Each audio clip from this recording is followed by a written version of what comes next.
I'm Jake Corrick, a sculptor and creature designer, and today I'm going to be walking you through my process of conceptualizing a creature in clay. We're going to make a one-of-a-kind, original, Super Sculpey creature bust, starting with an armature like you see here. But before we can get into clay, we have to bulk it out with aluminum foil. I use the aluminum foil because not only does it save me clay, but it also helps the baking process because it allows you to keep your Sculpey thin, and that's very important to getting a good clean bake with no cracks. I start by trying to find the anatomical landmarks of the character. Like I know his head is going to be here, I've got this kind of elongated neck and a hunchback, and immediately I see that in the armature, so it informs my character. So now the tinfoil process is just accentuating those shapes and sort of thinking about what the character's skeleton would look like and what his bones would be shaped like. Because that's really what you're doing here, is you're creating the underskeleton of the character. And if you think about the clay as muscle and skin, it really starts to make sense as to why you would do this process and think about the character's skull. The rough out stage is all about getting the armature covered with clay. There's no detail involved. It's all about just getting your basic forms established, finding where the character's rib cage is, finding where his neck is, and adding large pieces of clay and attacking forms aggressively, and starting to get the building blocks of your character onto this armature.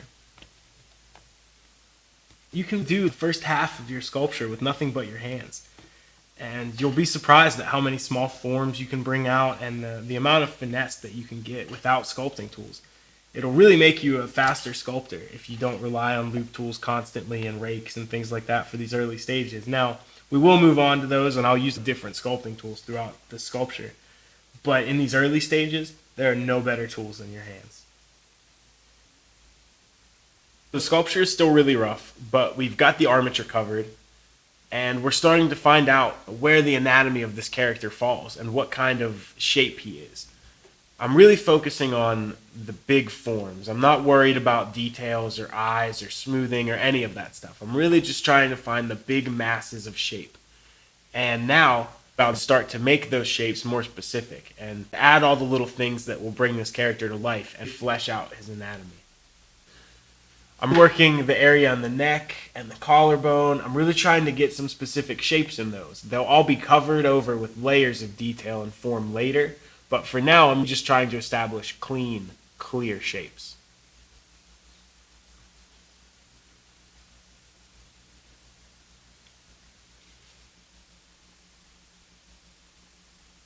We're ready to start to use tools.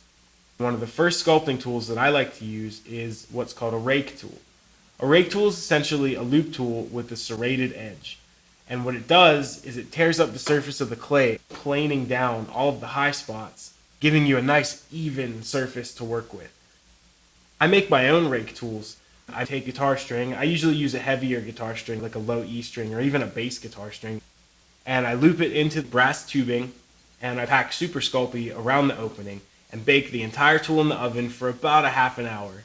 Once the Super Sculpey is cooled, it locks the guitar string into place and gives you an extremely durable tool that is very inexpensive to create.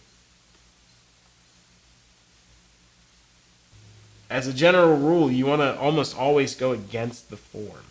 And what I mean by going against the form is, for example, these chest muscles are laid out in strips, horizontal strips, but if I move the tool vertically against them, it's going to keep softening them down and setting them under a skin layer, as opposed to digging them deeper and making them more prevalent. It's nice to be able to blend things together and soften forms that you can then add on top of and make them more specific, and that's really what the rake tool is great for. It's important to rake the entire surface of the sculpture and not focus your efforts on one little area.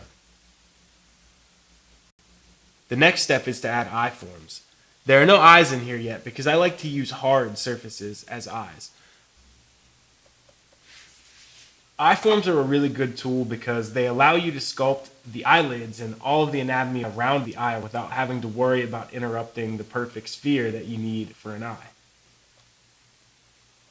You can use anything for an eye form. Beads, marbles, anything works as long as it's the right size for your creature. And now it's time to really get specific and move into the secondary forms. These are much smaller pieces of clay that I'll be adding. And I'll be using them to kind of define the transition between forms.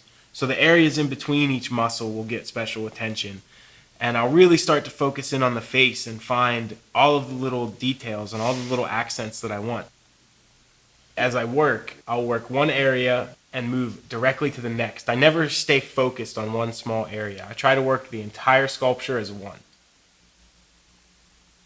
So now that all the forms are laid out on the sculpture, we can begin the cleanup process. To clean up the sculpture, I'm going to use rubbing alcohol. The purpose of the rubbing alcohol is to just break down the surface of the clay and give you that even working surface that you're looking for in between every stage. I'm also going to use some sponges that I have to help me move this alcohol around the surface and blend all this together. You can see how the alcohol takes away a lot of the tool marks, a lot of the little ripped up bits of clay that are left behind from your rake tool. Don't be afraid to be generous with the amount of rubbing alcohol that you use. It will eventually evaporate from the surface of the clay and your clay will be right back to normal. But if you do work the surface too soon after brushing it down with rubbing alcohol, you may notice that it's a little bit gummy. Now that the sculpture is smoothed down with rubbing alcohol, we can start to think about the details. For this, I like to use very small loop tools. These are 2 homemade loop tools that are made from the smallest guitar string as well as brass tubing.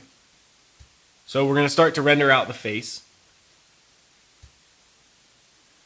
Detail is all about following the form that you've already established. You want to accentuate the shapes that you spent all that time working on in your form stages with the detail. You don't want to fight them, you don't want to go against them. You should always be working with your anatomy and the things that you've already established.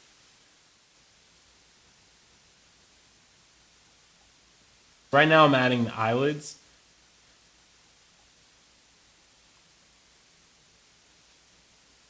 This is one of my favorite areas to use the ball stylus tools. They are essentially just a needle tool with a ball on the end, and they're great for shaping eyelids and lips and getting really soft, subtle curves. This is fine work. You have to pay attention to the shapes that you're laying and make sure that the pieces of clay that you're using are small enough, because there's a tendency to make them too large and too thick. And you want to add as much detail in this area as you can. Great sources of reference for detail can come from pictures of animal skin. You can look at your own skin. All the little wrinkles and pores is what you should be looking to replicate in your sculpture.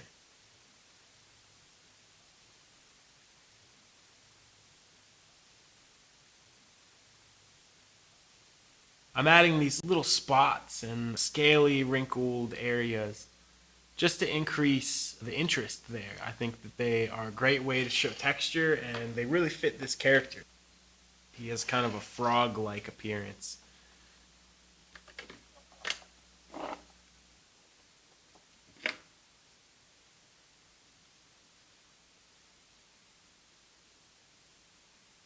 Right now I'm sort of using the sponge as a stamp. It's really beneficial, especially if you're trying to work fast, to work the entire piece as one. And these sponges are a great way to do that because they're an excellent way to get a very finished all-over texture. I'm using this very tight loop tool to go through and carve out small wrinkles. It's really important when you're sculpting these wrinkles to put a little wave into it. You shouldn't be doing zigzags. A wavy line should be the ideal shape. A wave is a better shape than a straight line for these wrinkles because it makes them feel much more organic. There are no straight lines in nature.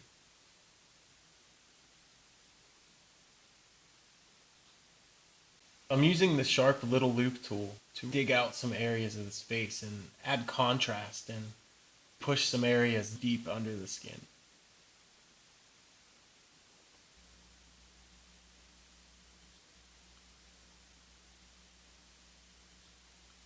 it's time for the final cleanup.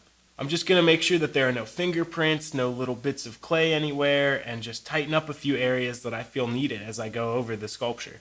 I'm using a combination of alcohol, a brush, and this soft sponge to take away tool marks, fingerprints, unfinished areas, just get everything up to a really nice polish. I'm adding tiny little details that I think will help bring this thing to a close and make the surface dynamic and read well. But after this, it's done and ready to go in the oven. Don't be afraid to call your sculpture finished when you're first starting out. You can keep working on this thing forever, adding detail, but there comes a time when it becomes overworked. So you got to know when to call it finished and when to move on to the next project. Don't be afraid to leave your sculptures, and don't be afraid to finish them. So we've covered roughing out form, secondary forms, details, and finishing. And now we have a one-of-a-kind, finished, Sculpey creature design bust, ready to go in the oven and bake solid. I normally bake my Sculpey busts at around 250 degrees for about an hour, and then I turn them down to 225 degrees for another hour or until I think they're finished. You know that Sculpey is finished baking when it loses its sheen. It has this shininess to it, which will be completely gone when the sculpture is baked. Thank you guys so much for watching. It's been an absolute pleasure to share my process with you. Good luck, make some creatures.